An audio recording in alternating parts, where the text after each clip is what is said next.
Good day, everybody. My name is Anthony Laxmana, and I'm with the Fort Bend Voters League here in Fort Bend County of Texas.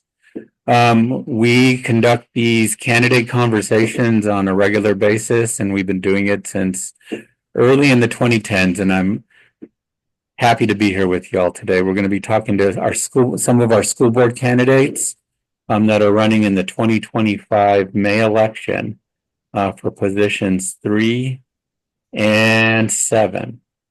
All candidates were invited, and the people with us today are the ones that opted to participate with us. And so we appreciate them coming out and spending their time.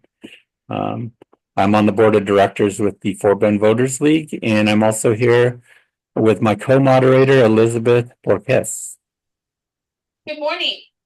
Everyone, thank you for participating. My name is Elizabeth Bojorquez. I am a lifelong resident of Sugar Land, and I graduated from Dulles High School.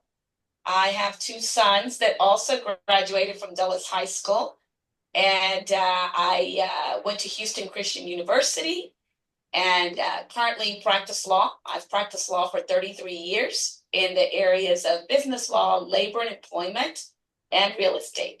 And it's my honor to be here moderating this panel discussion. Thank you for participating. Thank you. Fantastic. And as I mentioned before, we're a nonpartisan organization, and we really believe in supporting the community and the voters in the community.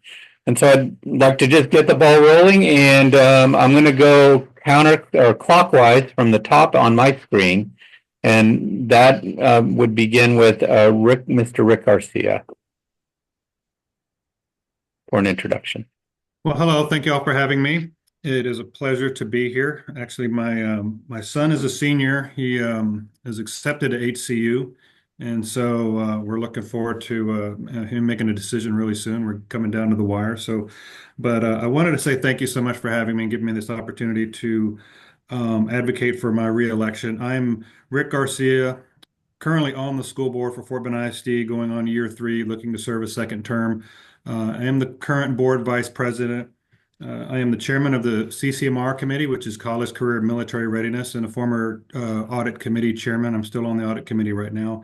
And so the big things for me for my second term is I want Fort Bend ISD to be an A-rated school district. We're doing some really good things right now. We're making a lot of very good progress just in the last year. We're seeing our scores improve across the board academically from reading, math. Reading is very critical, very important to me. Early literacy is very, very important. We just recently switched to phonics 2 years ago, and we're seeing a lot of improvements in those areas. I want to focus on CCMR, which is College Career Military Readiness, which is making sure that our kids are ready for life beyond high school. So joining the military, learning a trade, or going to college, focusing on preparing our kids for life outside of high school. And so those are some of the things that I'm really focused on. We're doing a lot of really good things. We're partnering with HCC, we're partnering with HCU and scholarship opportunities, and we're very excited about that. And so that's one of the things that it's very near and dear to my heart. So thank you so much for having me. Thank you, Rick. The next person I see on my clockwise format here is Ms. Afshi Tirania. Hi there, I'm Afshi Tirania. I am a candidate running for Fort Bend ISD Board of Trustee for position 3. And I've been a 35-year resident here in Sugar Land in Fort Bend ISD. I attended Clements High School, so go Rangers. Elizabeth, I heard you say you went to Dulles, so I know that you're a Viking.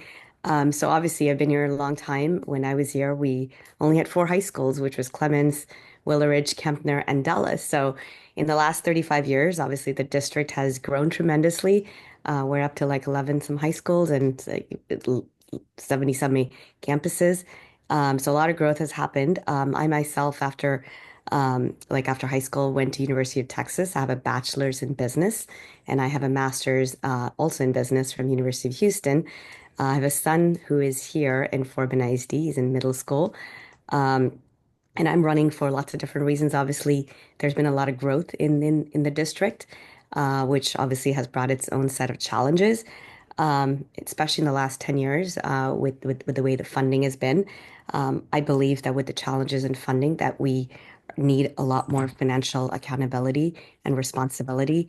I'm focused on student wellness for our children, and I'm also focused on transparency and communication with the stakeholders in the district, especially the parents and the children.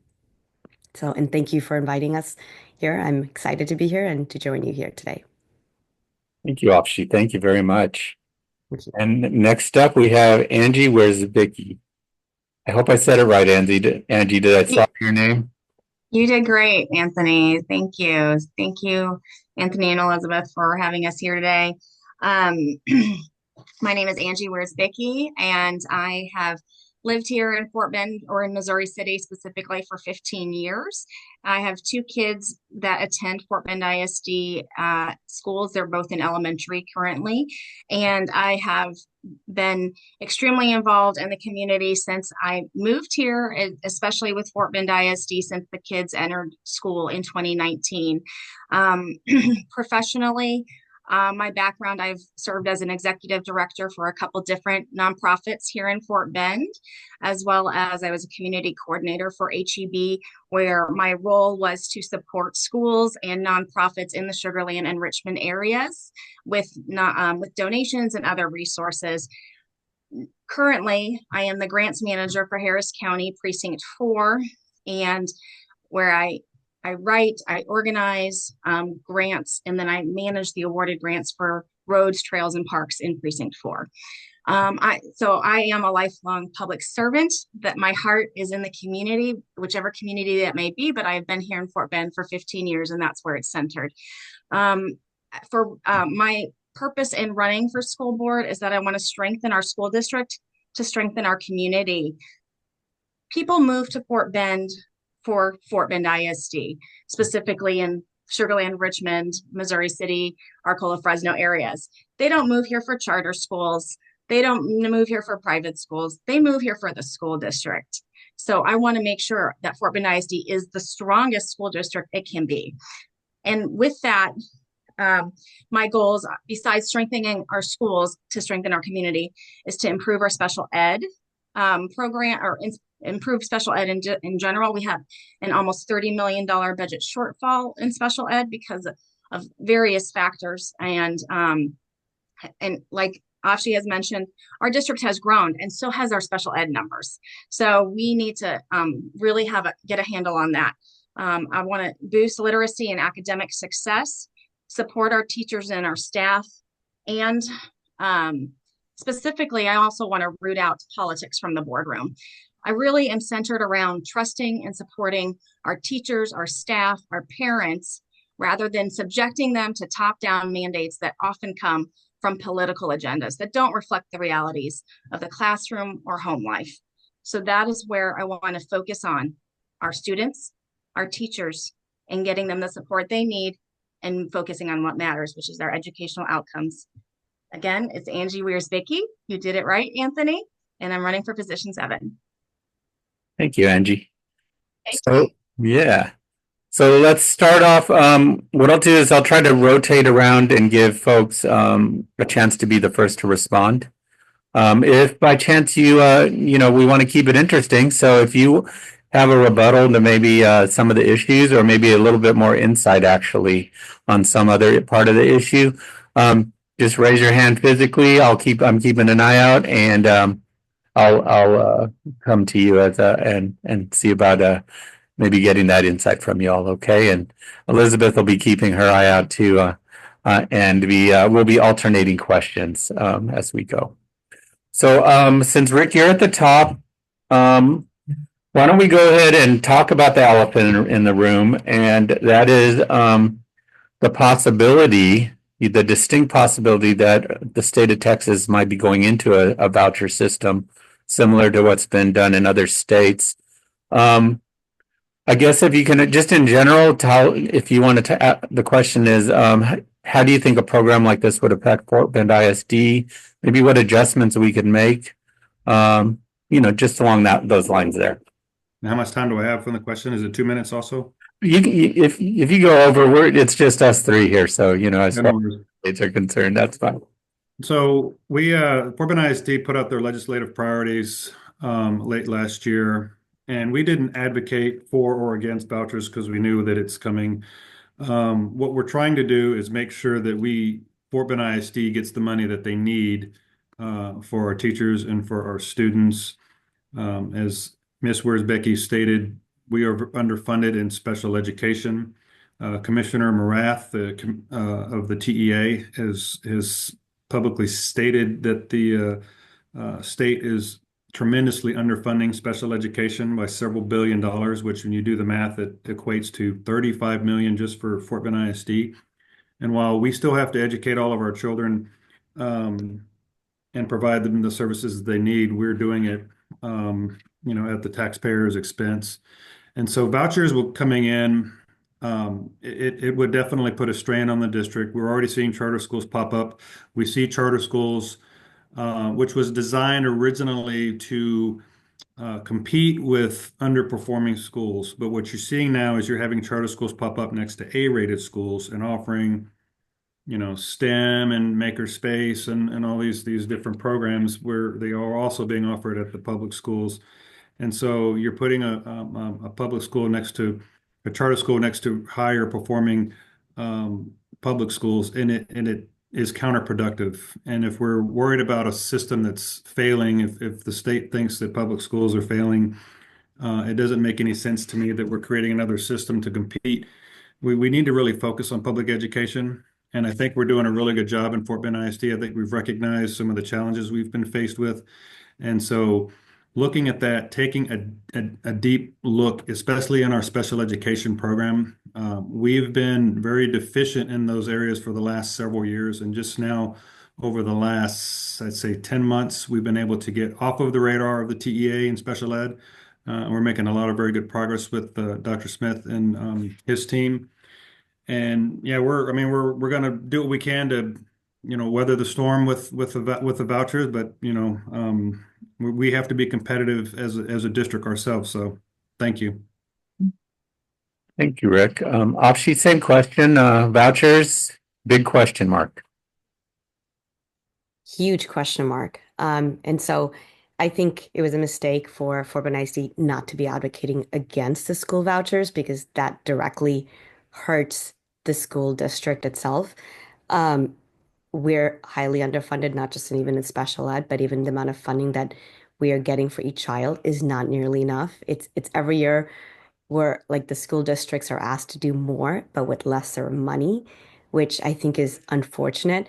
In the last 10 years, especially, there's been a decline, not just, here in this area, but all across Texas, of course, school districts haven't been getting, like, have not been fully funded. There seems to be a push to, especially now with the vouchers. I mean, I believe it's been what, 6 times that the governor, including like the extended sessions, like the special sessions that have been called, the governor's tried to pass this. It's unfortunate. Texas rates 43rd in funding and 47th in education overall. We've got next door Louisiana that's already privatized their education, which ranks even lower than Texas, which is even sadder.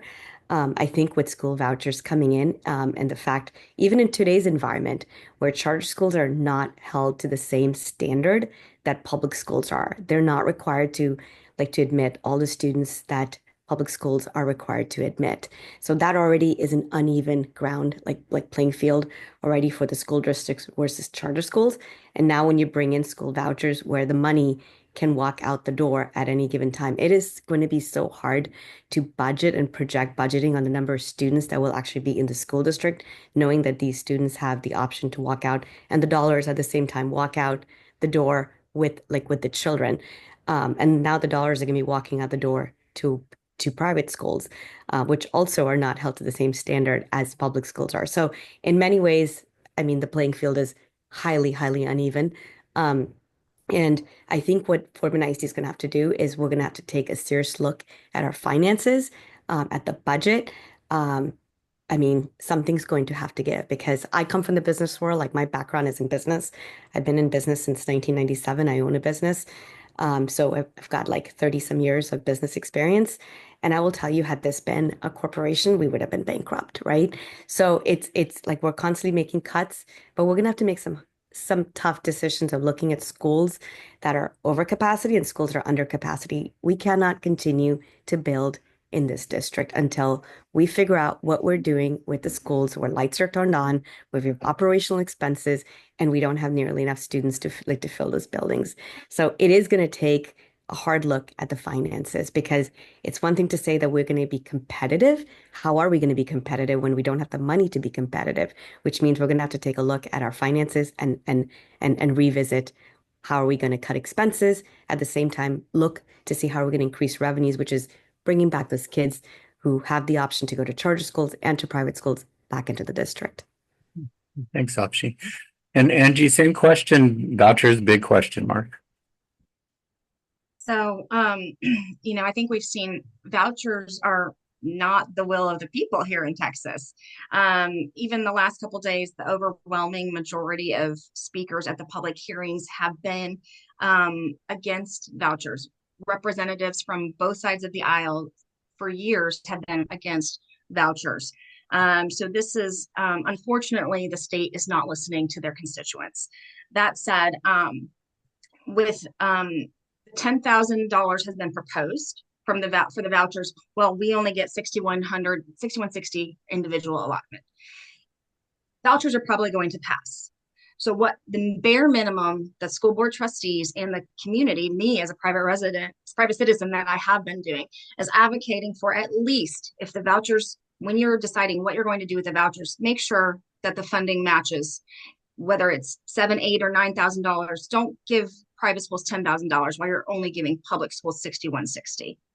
At least make sure the individual allotment is raised the same amount that you're going to give in vouchers to the private schools.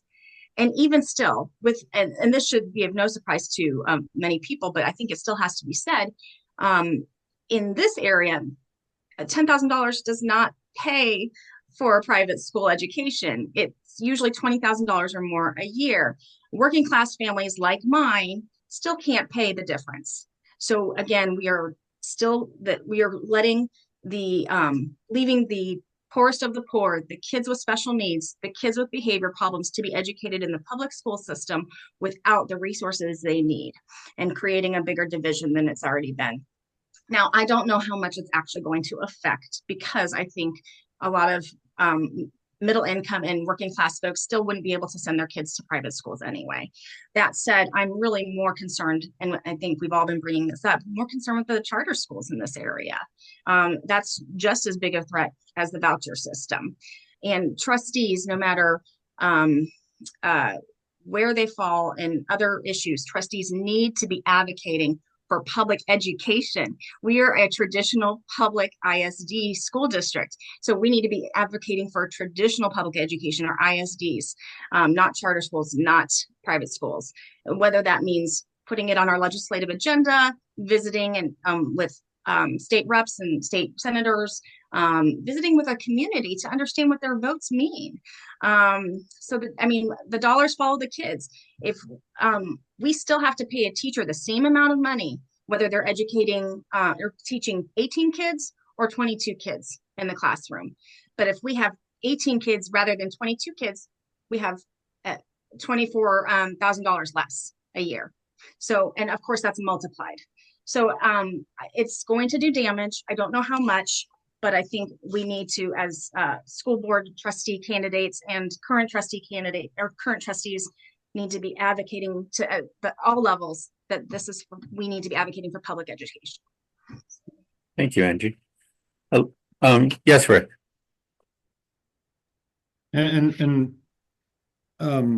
So while the district as a whole didn't advocate for or against vouchers, what we've set our legislative priorities is an increase in the basic allotment. We know that we haven't had an increase in the basic allotment since 2019.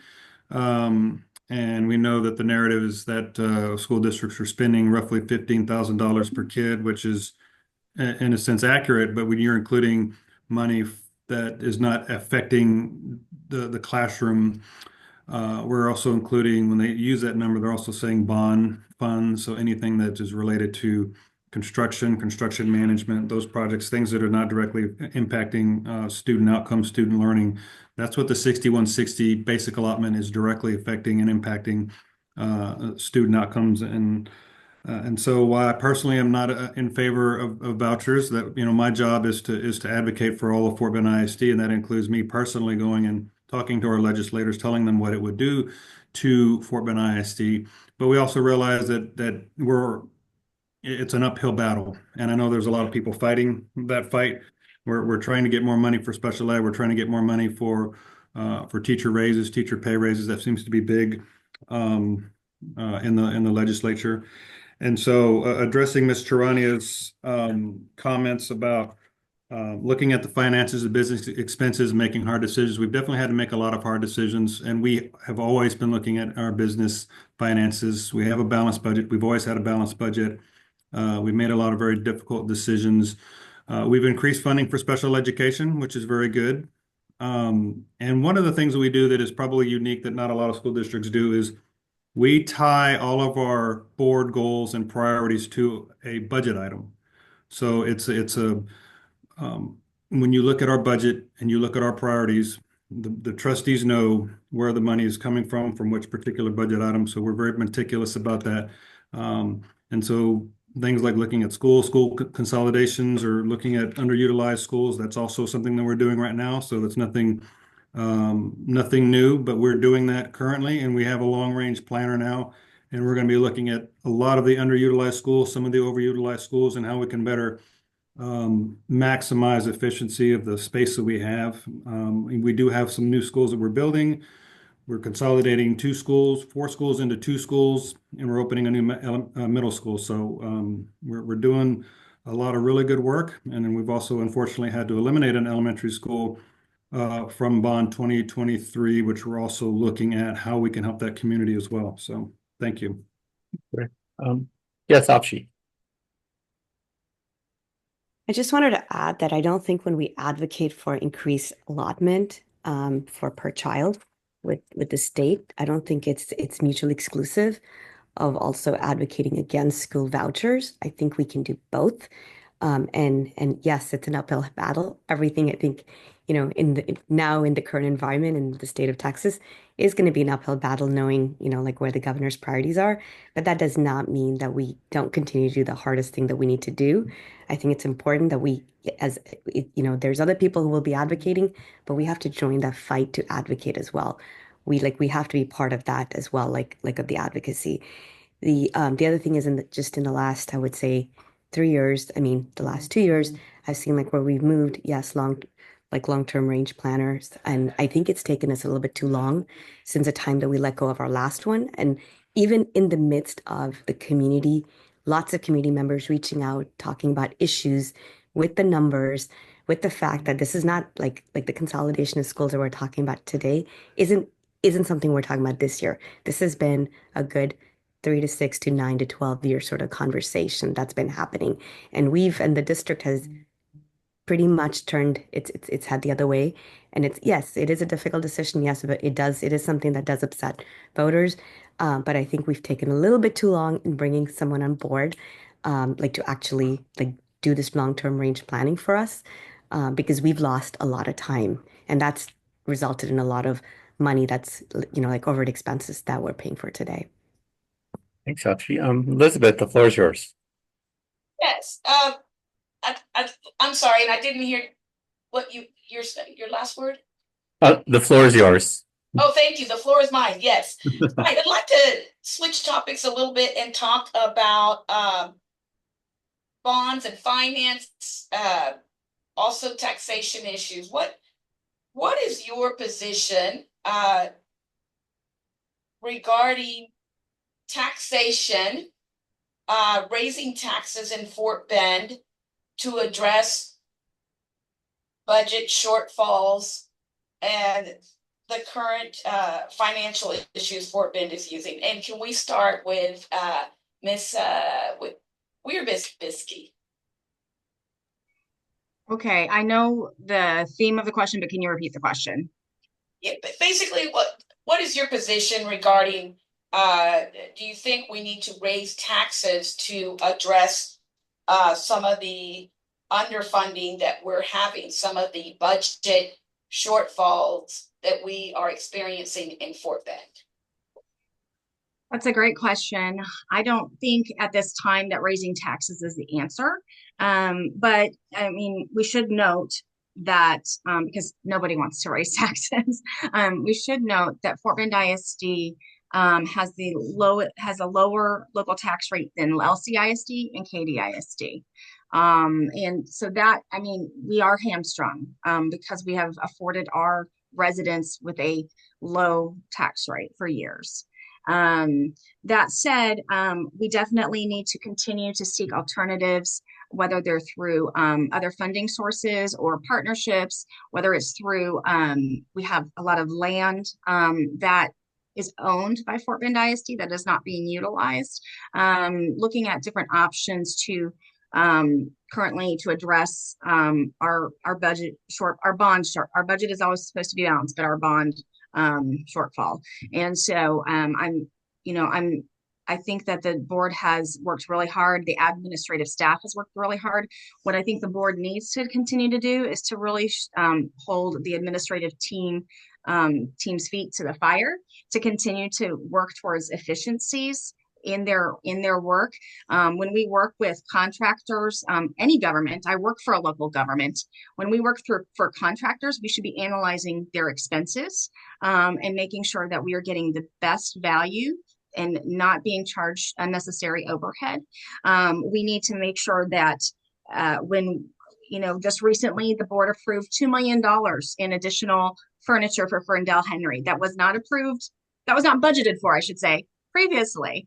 And not going to point fingers because I think that fell through the cracks from multiple fingers from the administration to the board in the previous bond budgeting. But those are the kinds of things that we need to make sure that we are holding the admin's feet or holding them accountable. And then ultimately, though, it goes from the admin to the superintendent to the board.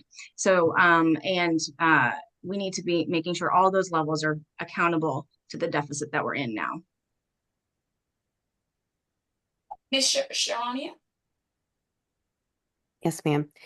So I will tell you, raising taxes is not, a fun topic for anyone. I don't think it's anything. I mean, it's a difficult topic and a difficult issue. Having said that, we've been blessed with having a lower tax rate.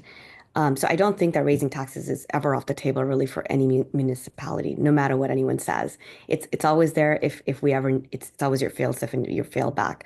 Having said that, before raising any taxes, we have to look at our current expenses. We have to look at, before we even look to even cut programs, we have to look at what our, like our admin budget. We have to see where can we cut if there's a cut that's possible there. We have to see in the last so many years, especially pre-COVID till now, what has our admin budget been? How many students do we have then? How many students do we have now? Are we serving effectively or not? Are we efficient on that side?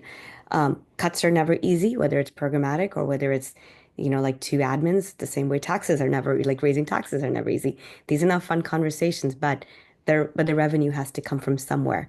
I mean, we have to find a net from somewhere, either increasing the revenue or by reducing expenses to be able to have the money to be able to do what we want to do. The other thing, when we talk about, I think you mentioned bonds as well, right? I will say bonds are great and it's good because it is meant, it is where the district is growing and we are innovating and we're trying to do new things and we're trying to be technologically relevant. But I will tell you, one of the issues with bonds that happens from time and time again is we stack the bond. We bring on all these projects and we kind of add them on and we wanted the bond to be as big as we want it to get because we know that once we put the bond out and it does increase your tax rate there. So we do know.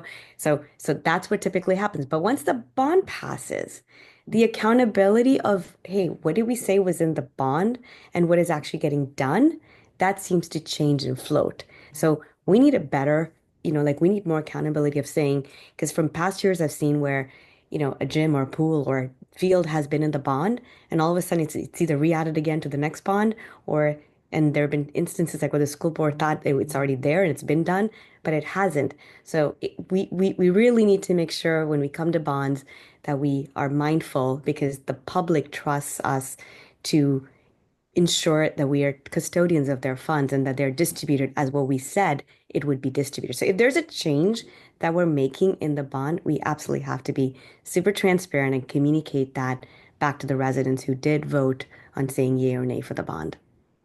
Thank you. Mr. Garcia. Thank you. So I'm not a I'm not a fan of raising taxes. I know that a couple of years ago we had to put a tax election on the bond or on the ballot for November, and the state had compressed the tax rate and then increased the homestead exemption. And at the time, we were at $1.13, and the rate was supposed to drop to 94 cents. Well, also that same time, the state mandated that we had to have an officer in every elementary school. And at the same time, that was 2021, they did not give teachers a raise because they were trying to push vouchers. And because the vouchers didn't pass, they didn't allocate the money for an increase in the basic allotment. And therefore, we couldn't give teachers a raise. And so we were at a 13% unemployment rate. We were sort of struggling as a whole. When we voted on the tax rate, we said, don't go all the way down to 94 cents. Let's go to 98 cents. And we did that. And with that, we were able to give teachers a raise and a longevity bonus. We added more money for special education, and we were able to put an officer in every elementary school campus, which brought us in compliance with the law. And so the tax rate is currently at 98 cents. We are lower than every school district in the area, including Cy-Fair, Katy, Lamar, Tomball, Alvin, with the exception of HISD. And so I think our tax rate is in a great place. I know that we don't raise the taxes. If the rate goes above what the state allows, we have to put it on the ballot. I know that people have been saying that me personally, all by myself, raised taxes 5 cents, which is not true. But we had to do what we needed to do also to be in compliance with the law. And so that was a hard decision, but I think it was a decision that, the voters voted on it and it was approved. And the teachers got their raise, and we made some other changes. And now that the retention turnover rate is now down to 6%. So we're keeping teachers in a time where teachers are very hard to find. And when we talk about bonds and bond management, I've been very instrumental, especially when I was in the audit committee last year, in highlighting a lot of problems with the program. We've come off of 2 successful bonds, 2014, 2018, only to go into a huge deficit with the former administration. And so I was one of the ones that highlighted the fact that we were overspending with contractors in our district for project management consulting services to the tune of $300,000 for contractors. We had outstanding job openings that weren't actually on the website. We were supposed to be bringing more of this labor in-house to save the district money, and that wasn't happening. And I was highlighting a lot of these things, and so we're starting to bring some of those things back in-house. We've also had to have an investigation on the bond because of the huge deficit. We're no longer in a deficit, and we also have been going through an audit on the bond, which has helped us streamline a lot of those processes and procedures. And that's sort of the role of the trustee, is holding the administration accountable, and we can really do that through a really good solid audit program. And so when we talk about things like where are we at with these projects and how are we getting from point A to point B, I don't disagree that it's a very large bond, and there are ways to always look at it and streamline those things, and that's one of the things that an audit can tell us. And then just talking to the community, talking to the different project managers, talking to other districts, learning from what worked, what hasn't worked. And so that's kind of where we're now on an upward trajectory, and we're doing some really good things now. So thank you. I just wanted to add that I know while our tax rate is low, so very low compared to all the other school districts, I also don't know sometimes if we're doing ourselves a favor by keeping it this low, because I'm in business and we have suppliers like who are constantly competing and we get guys who are so low. But when we get them so low, we're like, you know what? We appreciate that you're so low, but we also know that we don't know how long you're going to be in business, like being so low as well, right? Because like whether it's a company, whether it's a government institution, like the funding is needed. So while we want to stay as low as possible, I also think if we communicate with the stakeholders, the parents, the students, the faculty, the admin of why like we need to increase if an increase is needed and we communicate transparently, I do think that we can explain to them for us to stay relevant, for us to stay or be the school district that we want it to be or what it used to be, 10 years ago or 20 years ago, that this is something that's needed. But that really leads to having transparent communication with the stakeholders in the district of why things are going to need it, whether it's an increase in taxes or whether it's a cut in like, in different areas, or whether it's advocacy like that the school district is doing for like the parents and the students and the stakeholders with the state itself. Thank you. Thank you, Anthony. Okay, thank you. Just for clarity, the current student allotment is $6,100 or what? Rick, do you know that number? 6160 is the basic allotment. 6160. Okay. I have a follow-up question with y'all in regards to the student funding, like the allotment. And that is, and I know this wasn't on the list of questions I have, but it does relate. And, the current environment with the Department of Education nationally, Rick, you brought up special ed students. What do you think, what are some of the potential pitfalls that the district could encounter and how can we address those? You're talking about in terms of special ed or just in general? Special ed funding and maybe even in general, but I'm specifically more so with special ed because that comes from there's a national mandate from the Department of Education. So we do receive maybe 2 or 3% of our budget is from federal funding. And a lot of that is free and reduced lunch and then some special ed programs. So while it would affect us a little bit, it would be, in that 2 or 3% range. And so what's going on right now in Austin is I think they're recognizing more the needs of our special ed population. Our special ed population has gone from 6% to over 13, 14% in just the last 10 years. And so that's an alarming rate, but at the same time, I also feel like students are being underreported or misreported. And so we have to make sure that we have controls and measures in place that we're properly identifying students that qualify for services.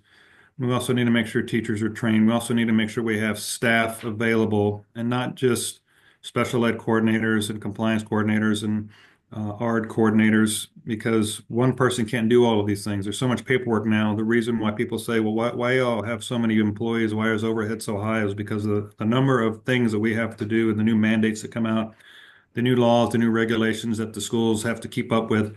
You can't put all that on the teachers, and you can't put all that on one principal or assistant principal or one coordinator. You need a lot of people in there to help share that burden because it is a lot of work. And so potential pitfalls could be we don't get enough funding for special ed. We don't get increases for inflation because the cost of everything goes up for school districts, just like it goes up for me and you, gas prices and electricity and so on and so forth. And so the school districts itself hasn't had an increase in funding in that area since 2019 because that all comes from your basic allotment. But in special ed in general, some of the things that I'm hearing is that, and it's true that every child is different. Every child learns different. Special ed students, there are students that qualify for various different services. So you can't treat each student the same. So there's talking about tiered funding depending on what the child needs. So if the child needs X, Y, and Z, they're going to get X, Y, and Z. If they only need X, then they only get for X. And so these are some of the things that we're advocating for, we're pushing for. And I'm hearing some very good things in the state. So the pitfalls could be that they make it as a part of an allotment instead of as a part of ongoing permanent funding, because with an allotment, what the state giveth, the state can also take away. So we give you an allotment one year, and another year they'll take it away. And so for example, we had an instructional materials allotment for years, and then it was removed, and I think it was put back in. And so anytime that money goes away, we got to figure out how to make up for that. And sometimes that means, well, we won't just do, books, we'll do more online books, and that's not always the case. We can't do that for some students. Some students need to have hard copies, and so that goes back to making decisions that we don't like to make. But yeah, those are some things I would think of. Would you, Angie or Afshi, like to address that, or should I give you another area to focus on? If you don't mind, I would like to go to teacher retention. Okay. Angie, can you have any ideas on teacher retention? Sure. I think so. First of all, we all know that teachers are vastly underpaid. But like we've been talking about, we don't have the money to pay them, and we can't have a bond to pay them because that's not how teachers are paid. So we need to find ways of increasing our teacher, and not just teacher, but the paraprofessionals, the other staff, and their salaries, and that there's a variety of ways to do that, whether it's again advocating with the state for increased funding, and finding funds within our budget. And I'm going back to that, and I wanted to make sure too that I was clear. I'm not saying never going to raise taxes, but obviously let's exhaust all other ways of saving money before we go back and try to do that. So number one, the teachers need to be paid. But what I've heard from a lot of teachers and other staff, frankly, paraprofessionals, librarians, aides, is really morale is not great. Hasn't been great for years. But it's a different kind of the change in administration the last couple of years, and it's not just an administration thing. It's the mandates from the state. It's what's happening at the district level, we need to make sure that we are taking care of our teachers and our staffs so that they understand how much we value and support them, and we need to empower them to make decisions. They are the experts. We need to shield them from political divisions and make sure that they are there to educate our kids what they got into the business for. So those are the kinds of things at the board level that we need to make sure that we're taking care of, because I think most people know, my dad was my high school principal, a biology teacher before that. We all know people don't go into teaching for the money. It's because of their mission in their life. And so if we are taking care of them in other ways, providing them additional opportunities for professional development, then they will have another reason to stay with us rather than leaving for just a couple $1,000s more, because we have increased their pay. We have increased longer, retention, had retention bonuses. We could further increase that, to be honest. I think there should be a bigger difference between a 20-year teacher and a first-year teacher. And so we need to just make sure that we're listening to them and supporting them, and that a lot of it is by talking to them and what they need. And I hear they need professional development, and not just somebody coming from one person training 1,000 people in Fort Bend ISD. They need to leave and also get paid for their professional development like any other profession. So we need to treat them like the adults they are and the professionals they are, and hopefully that will encourage them to stay as well. I can go on, but that's the theme.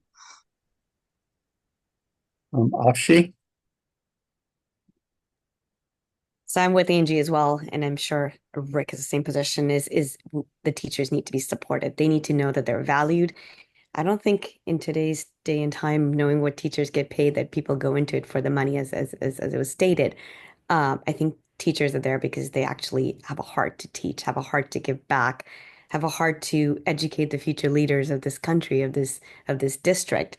Having said that, I mean, it doesn't change the fact that they're vastly underpaid. And it's not just the teachers, it's the paraprofessionals as well. We can't forget those guys, right? And again, it goes right back to the finances. It goes right back to looking at where can we cut the fat? Like where are the overt expenses that we can look at? It goes because it's either decreasing expenses or it's increasing revenue, and it's gonna come from a bit of, like it's gonna come from taxes being increased. Because I can tell you, I don't think we can rely on the state to be able to support the school districts for the funding we need. Because this year the funding is there, next year the funding is gone. Yeah, it's an unfunded mandate where you're required to like do certain things in the district. You do them because the funding is there today, but come next year the funding's gone, but the requirement hasn't gone away, right? So it cuts into your budget again of being able to provide the same services that you did last year with money and this year with no money. So we will need to take a look of to see how can we increase our revenues or reduce our expenses. The other thing is teachers need to have the freedom and the latitude to be able to teach.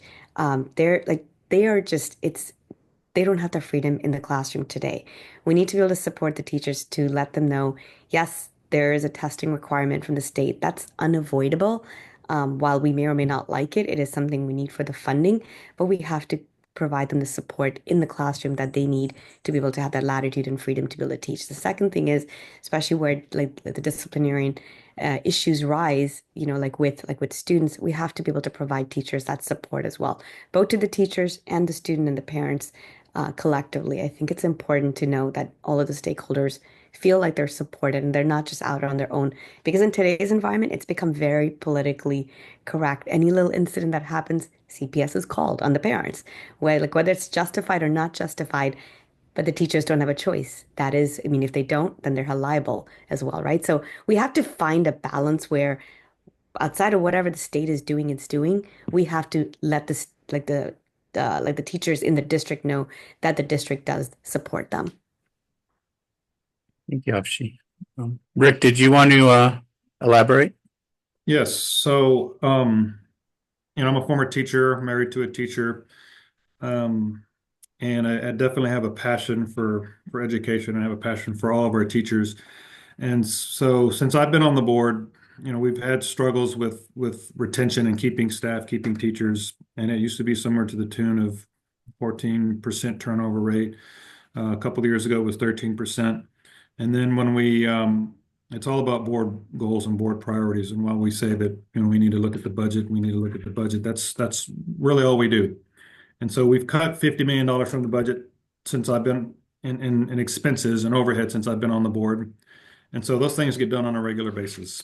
And while some things that were cut were probably taken out were added back in, one of the examples was support for college career military readiness. We reduced the number of CCRAs, career counseling resident advisors, to instead of one per campus, they did one for every two campuses, and that was a huge mistake. We added those back in there because that wasn't supporting the teachers.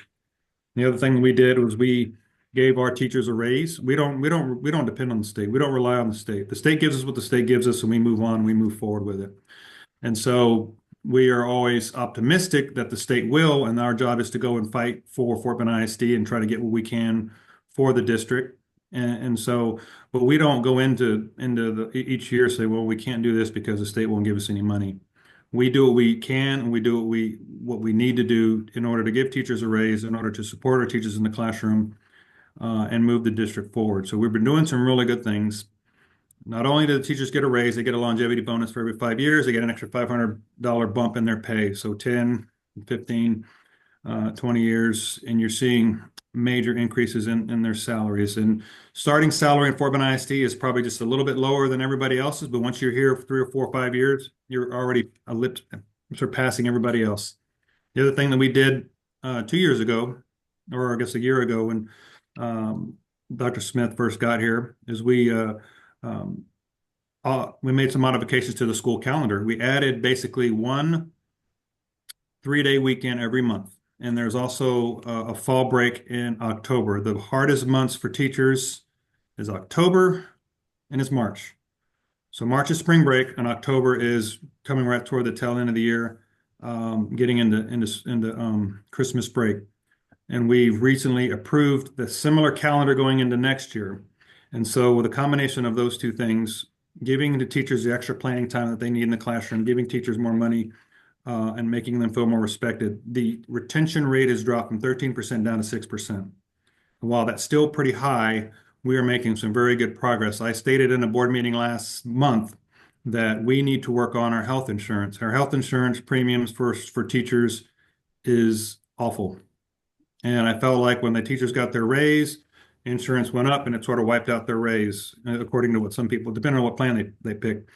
And so we've made it a priority for the administration to go in and look at that. Where can we prioritize funds from other things and then put it back into our staff and on our teachers? And so that's what they're doing now. And it's all about priorities. We can look at the budget all day long. We can say all these things, but at the end of the day, it's about what the board prioritizes. Right now, we're prioritizing our teachers, we're prioritizing our students, we're prioritizing special education. We are very mindful of the taxpayer dollar, and there have been some things that when you look at the bond has not started off very well. And there's a reason why we've got audits in place, and we've done the things that we've done to get those things back on track. And so now you're starting to see a swing in how business is being done, because doing business the way that the districts has always been doing, it doesn't work. We're focused on the work. We're focused on being efficient, and we're focused on educating our students and moving Fort Bend ISD forward. Thank you. Thanks, Rick. Elizabeth? Afshi, if you could hold that question. Elizabeth? I think Afshi might want to make a comment. I'd like to start a new topic. So if that's okay with you, Anthony, let her go ahead. Yeah. Go ahead, Afshi. I was just going to add to the comment about the health insurance, that, yeah, it's gone up, but it's gone up on the same watch where, yeah, we gave them, like we gave the teachers a raise, but at the same time, we overlooked and neglected to see, hey, what are the expenses the teachers are going to be, incurring? And that did happen where the insurance did go up. So I think it's great that, and it's needed that we are now looking at how we can bring that back down.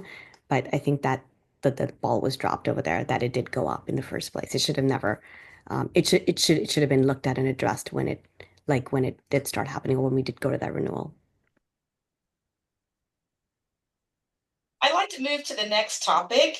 The next topic is going to be involving book removals. You've heard in the media that certain districts have removed certain books that we grew up with. And so I'd like to know from each of you what your position is on book removal, and who should be making that decision. And then thirdly, would you remove the Diary of Anne Frank? Ms. Sharanya, I want to start with that. I want to start with you. I'll take that, yeah.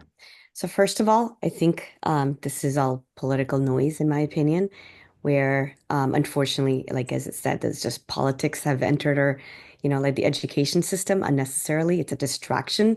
It's a distraction from everything else. I think that that the state is doing, and it's just and it's causing us to shift our attention from one because we're so busy fighting one that we overlook something else that's happening. And that is a classic example of that, like with the book bans.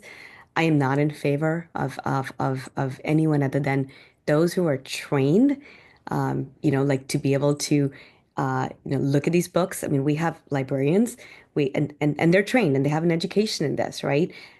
I, as a board member, I mean, if I ever am on the board or if I'm even as a resident, I don't have that training or that experience or the education to make that decision.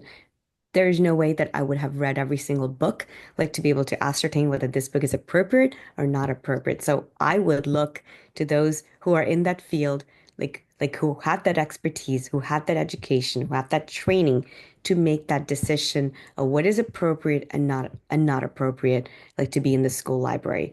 I think that there's a good reason why when my kid is in middle school and he checks out a book, I get a notice, hey, that my kid has checked out this book. I think it's great. So as a parent, if I don't want my kid checking out the book, then I have the option to say, hey, you know what? Let's return the book back. But it should not be at the expense of every other kid not having the opportunity, like to be able to read the book if they so choose to educate themselves. So that final decision needs to stay with the librarians. Mr. Garcia? So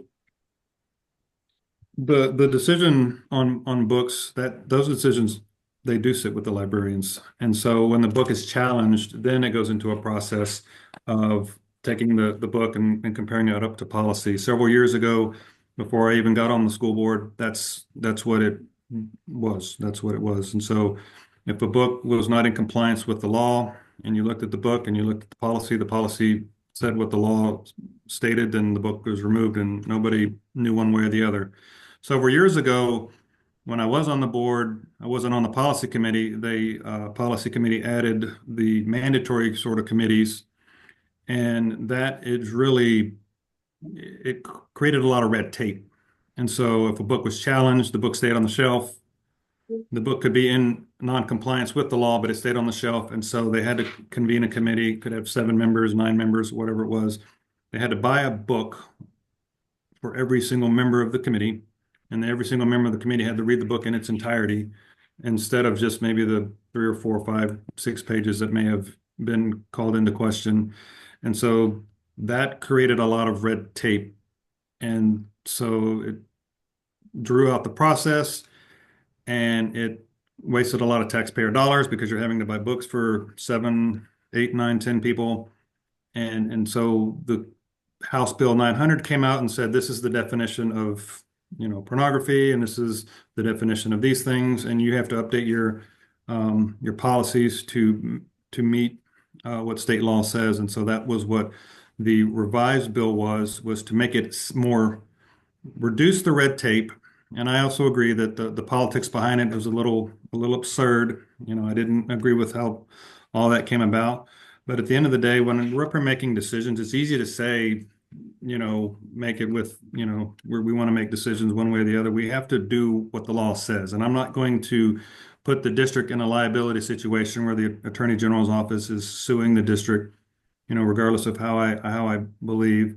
And while I think in general and across the state of Texas, public schools, they ban books. That's what they do because they have to. They're required by law to do it. And we're required, and we don't, and be quite frank, we don't need certain books in our libraries. We need to make sure that what is age appropriate, what is educationally suitable, those are the types of books that should be in our libraries. And there are books that go beyond that, and they are in question. And then if it gets challenged and the challenge is not met and the book stays on the shelf, that's fine. And on the flip side, if it's removed, then it's removed. And that's just part of the process. It's not the job of, and I'll rephrase this, adding the committees, that just is all part of procedure. And so when we're looking at policy is at the very highest level. That's what the board does. And so when we're adding too many procedures as part of the policy, we're going beyond the scope of what a school board member does. We entrust the superintendent to go in and make procedures. And so the superintendent can convene committees and he can get the experts. He can say school librarian, get with the administrators and y'all determine if that book is appropriate or not. And then they'll do it. If they're unable to do it, then it escalates. And so then the superintendent has the sole authority.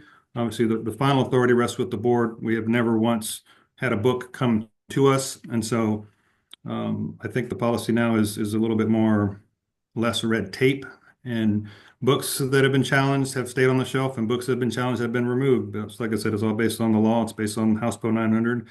And so, yeah, that's kind of how we got there. Okay, Miss Angie. Sure. Well, I have been following this issue since HB 900 was enacted.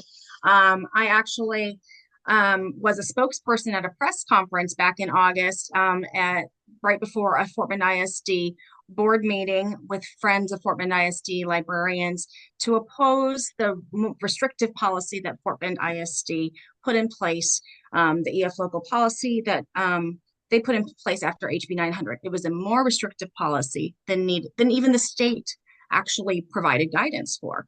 Now, I'll tell you what, when I was chatting with those friends of Fort Bend ISD libraries, I told them, this is not my number one issue.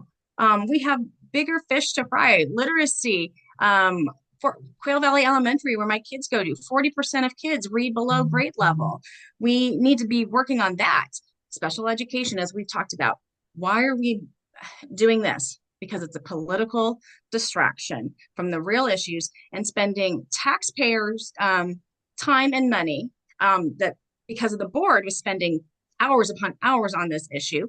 Of course, parents and concerned residents and those librarians, the librarians who are certified professionals who understand the legal requirements when it comes to library books.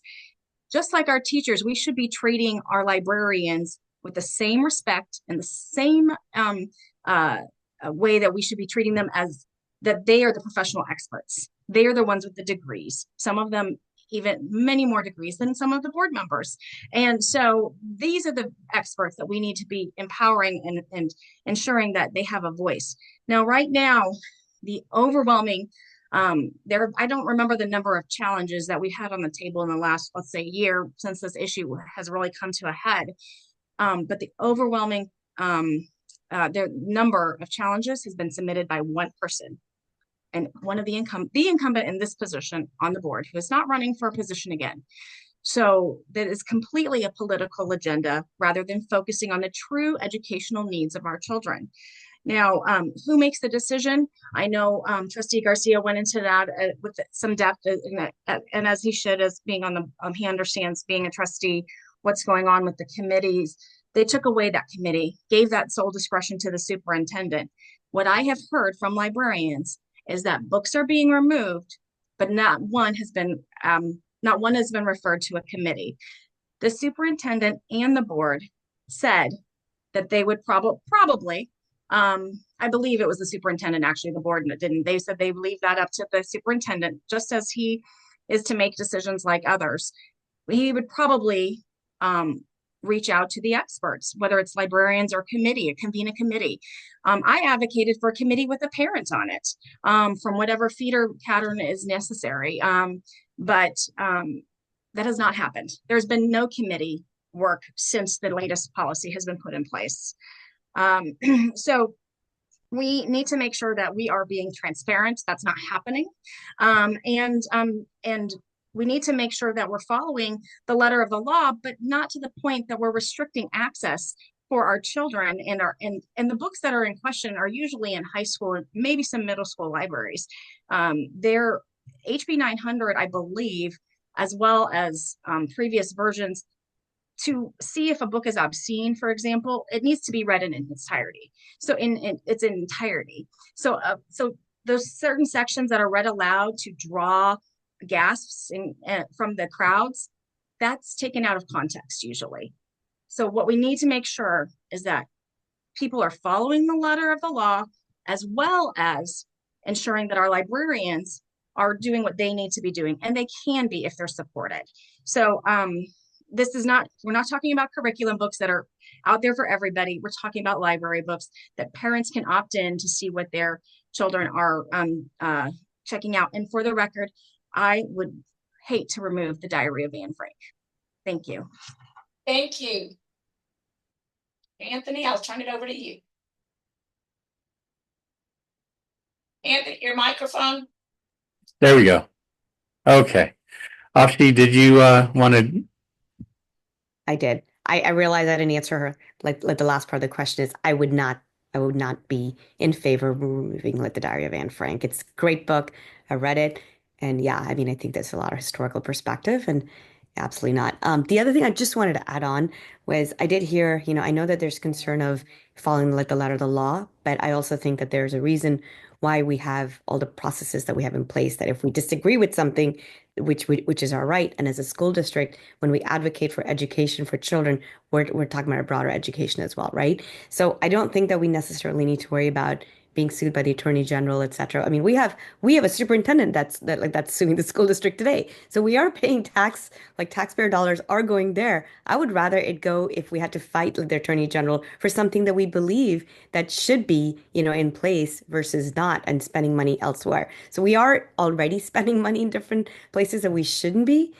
So we should not be scared to fight the hard fight of whether it's the attorney general or whoever it is, because we need to do what is best for our students and for the school district as a whole.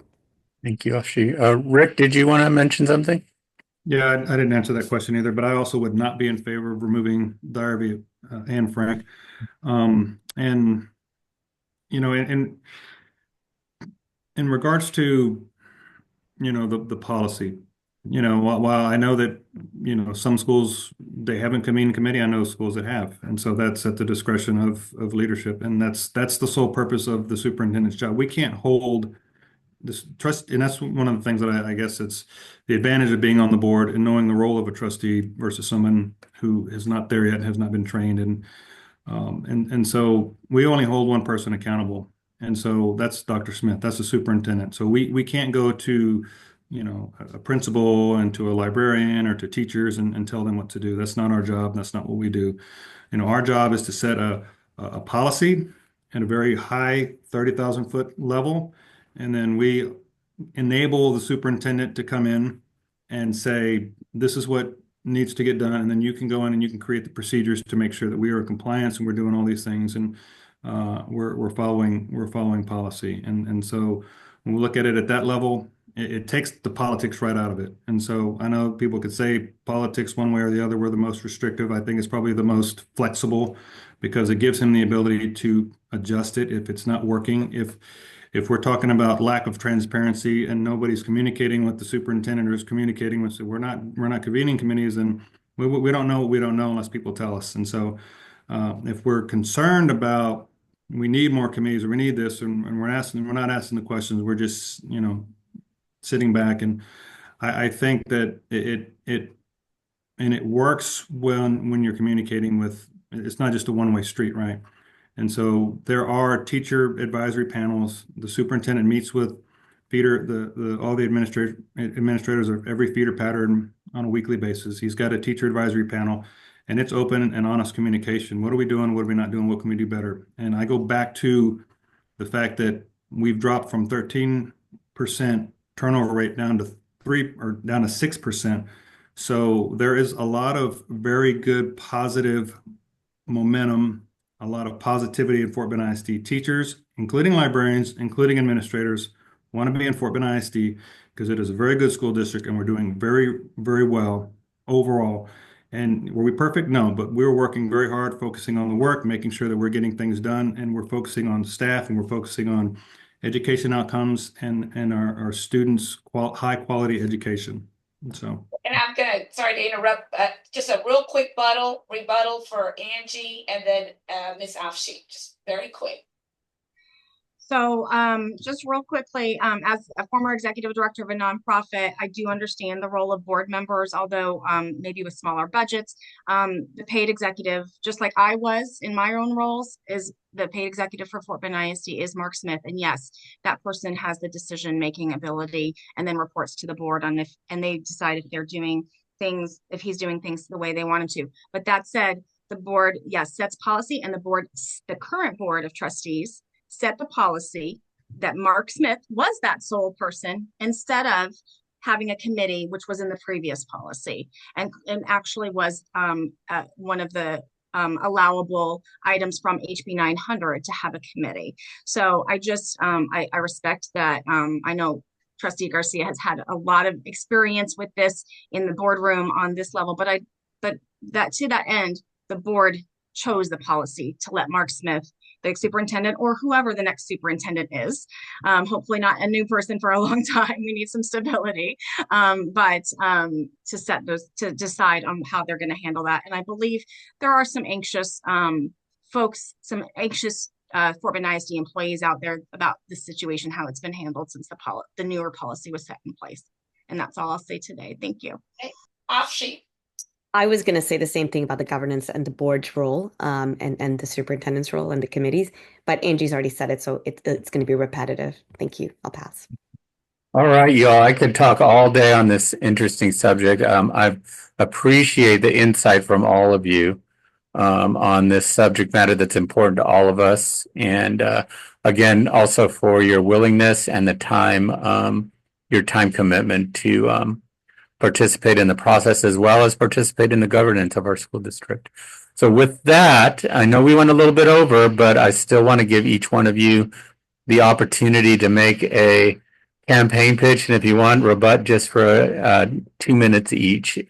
And I think we'll begin with Angie. Well, again, I'm Angie Wierzbicki, running for position 7. I'm not running against Rick or Ashley. But I am running to strengthen our schools, which strengthens our communities. We want to make sure that people choose Fort Bend ISD as a place to live, and they will do that if we have a strong school district. And that means that we take politics out of the boardroom, we improve our special education, we focus on literacy and other academic outcomes, and we support our teachers and our staff. If we can do all those things, we will be the best school district in the area. We are the 6th largest school district in Texas, so we have a lot of challenges, but I'm here to be a voice for all because I'm ready to listen to everybody. Even if we disagree, I will listen and take it in and make sure that we address what we can. So please remember, I'm number 1 on the ballot for Fort Bend ISD, and dynamite comes in small packages. That's me. Thank you, Angie. Ashi? Hi. Okay. So I'm Afshi, obviously, and I'm running for position 3. I am running against the incumbent, Trustee Garcia. I've been a resident here of 35 years in the school district. I've grown up here. I've gone to high school here. I've seen the district grow from what it was to what it is today. It's been tremendous growth, and with it, obviously, have come its own set of challenges. I've I'm a fighter. I graduated college when I was 20 years old from University of Texas. I walked into boardrooms, in the oil and gas space. We all know how it was back then, where it was, generally dominated by, one gender and one demographic. And as hard as it was being 20 years old and walking to those rooms and being a female and a minority, I've succeeded. And not only have I succeeded, but I've excelled at what I've done in my business of the last 30 years. So I'm excited, like to serve the community. I've been serving the community for the last since my 20s, which is right when I graduated from college. I had the good fortune of working with a top-notch non-develop like a social development agency, and their focus was in education. And through firsthand, I've learned how important education is, quality education, and an education that is equitable and available to everyone across the district. How important that is to set our students up for success today and for tomorrow, for the future.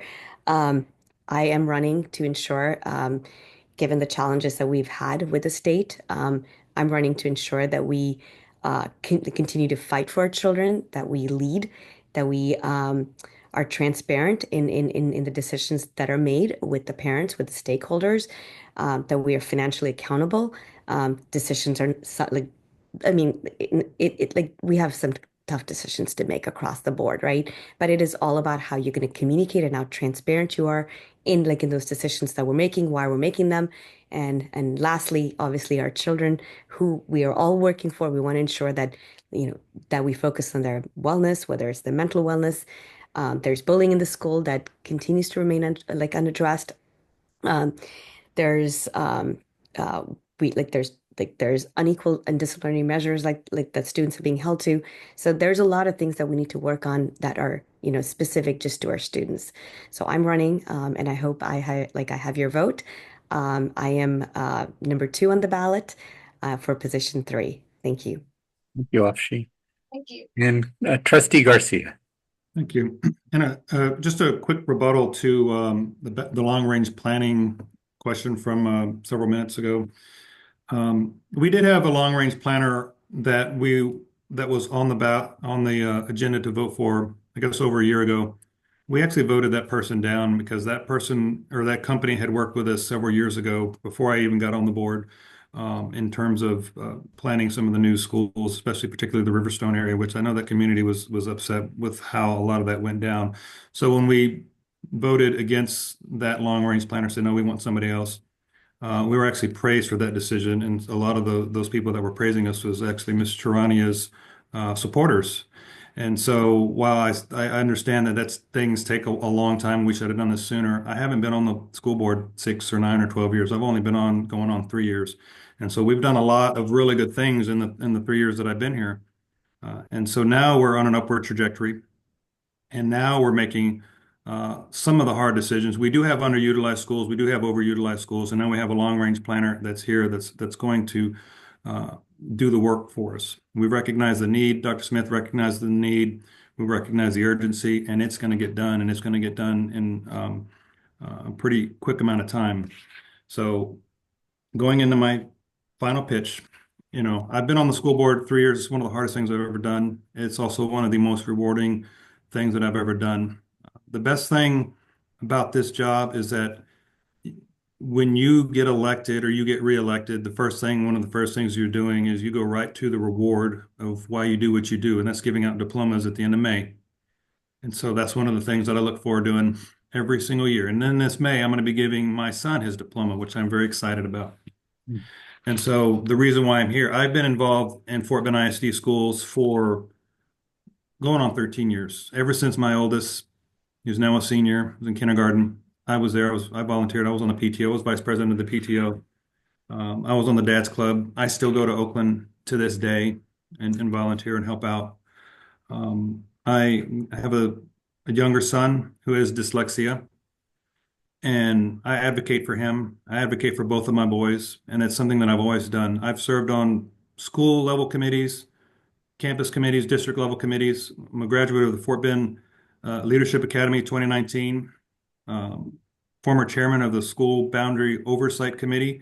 So I've been very involved and I've been very active. I don't do anything else other than help and volunteer for my community. And while this has been a very tough and challenging job, I don't think coming in for 2 years, 3 years, and flipping a board when we're trying to get stability, we're finally on an upward trajectory. We're finally moving Fort Bend ISD in the right direction. I don't think it's the right time to do that. I'm asking for your vote and your support for a second term.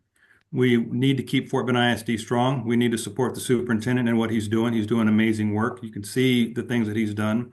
We need to support our teachers in the classroom, and we need to make sure that we are continuing to be transparent. We've got bond dashboard on our website that keeps the community up to date with the latest and what's going on with our projects. We need to do the same thing with our regular general operating budgets on the website as well. So we need to make sure that folks have access to that. They know what that information is.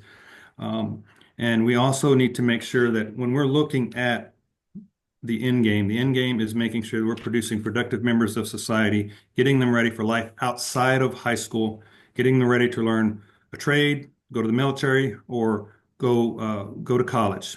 And lastly, and most importantly, is reading, early literacy. I am advocating very heavily at the state for full funding for all-day pre-K, because right now they only pay for half. I'm advocating for more money for our schools, for literacy programs, early literacy, and getting our children off on the right track and making them more successful early so they become more successful later on in life. I'm Rick Garcia, current board vice president, incumbent.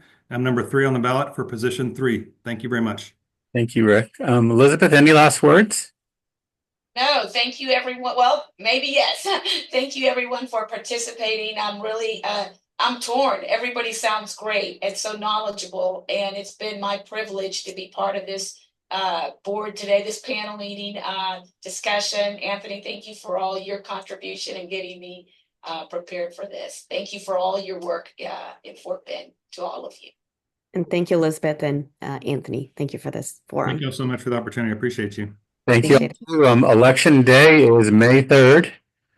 To all those folks viewing this, I believe early voting starts April 22nd. Correct. Down the district, if you're a constituent of the Fort Bend ISD School District, you are eligible to vote. All politics are local, and it all begins and affects us most deeply at the level that you all are running at. And so I appreciate your time and your commitment. And with that, I hope to have another conversation with you all soon, and I hope to see you all maybe at a board meeting sometime soon. Thank you so much. Thank you. Yes, thank you very much.